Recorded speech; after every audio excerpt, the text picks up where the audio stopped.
يا أيها الذين آمنوا اتقوا الله حق تقاته. Mescid-i Aksa bizim her şeyimiz ve şu anda Filistin'de Mescid-i Aksa'yı savunan yiğitler yeryüzündeki 2 milyara yakın Müslümanın vazifesini yerine getiriyorlar. Bıkmadılar, usanmadılar, yılmadılar. Cihat hoşlarına gitti. Allah için, İslam için, Kur'an için, Kur'an'ın değerlerini, İslam'ın değerlerini, ümmetin emanetlerini korumak için canlarını, başlarını ortaya koyup bugün de kıyama kalktılar. Cenab-ı Hak kıyamlarını mübarek eylesin, zafer nasip eylesin diyoruz.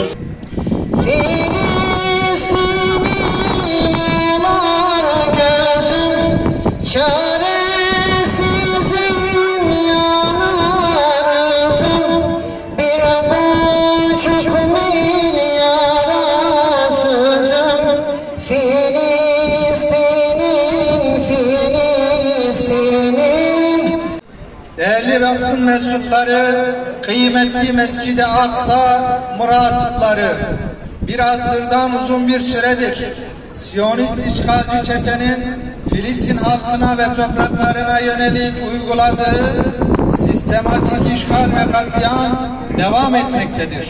Topyekün bir soykırım hedefiyle hareket eden işgalci Siyonistler her geçen gün işgali genişletmekte, ilk kıblemiz Mescid-i Aksa'yı necis postallarıyla kirletmekte.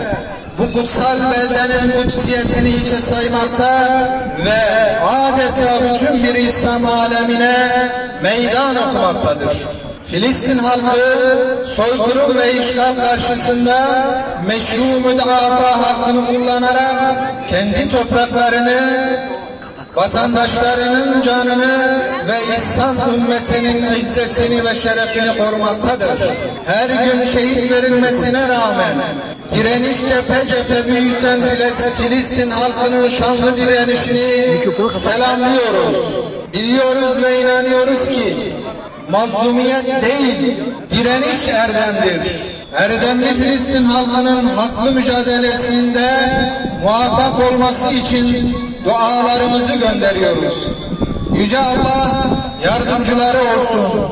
Onları muzaffer kılsın. Filistin halkı yalnızca kendi topraklarını savunmamaktadır. İslam ülkelerinin izzetini ve şerefini de savunmaktadır. Hal böyleyken Müslümanların resmi, sivil tüm unsurları ekonomik, askeri ve manevi olarak Müslüman kardeşlerinin yanında yer almalıdır. Filistinli Müslümanlar işgalle karşı direnişlerinde yalnız bırakılmamalıdır. Siyonist çete işgal ettiği Filistin topraklarından defolmalıdır.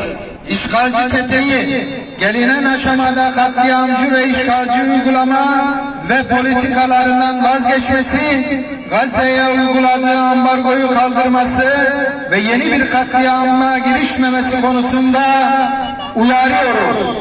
Ashab-ı Kehf platformu olarak Filistin'in başkenti Kudüs olan doğusu ve batısıyla bölünmez bir bütün ve İslam'ın mukaddes toprakları olarak görüyoruz. İslam dünyasını işgal altında olan ilk kıblesi için bütün ayrılıklarını bir kenara bırakmaya, Filistin'e sahip çıkmaya ve kardeşlerinin yanında durmaya davet ediyoruz. Hamas'a selam, direnişe devam. Hamas'a selam, direnişe devam. Unutulmamalıdır ki Siyonizm İslam dünyasının bağrına saplanmış zehirli bir hançerdir. Ashab-ı Kehf platformu olarak bir kez daha en yüksek sesle haykırıyoruz ve diyoruz ki canımızla, kanımızla, malımızla ve evladı yalimizle ilk kıblemiz Mescid-i Aksa'nın ve Müslüman kardeşlerimizin yanındayız.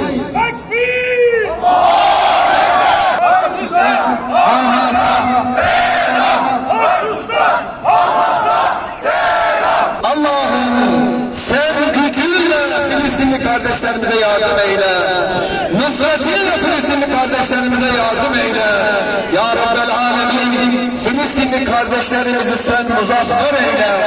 Allah'ım İsrail'e ve İsrail destekçilerine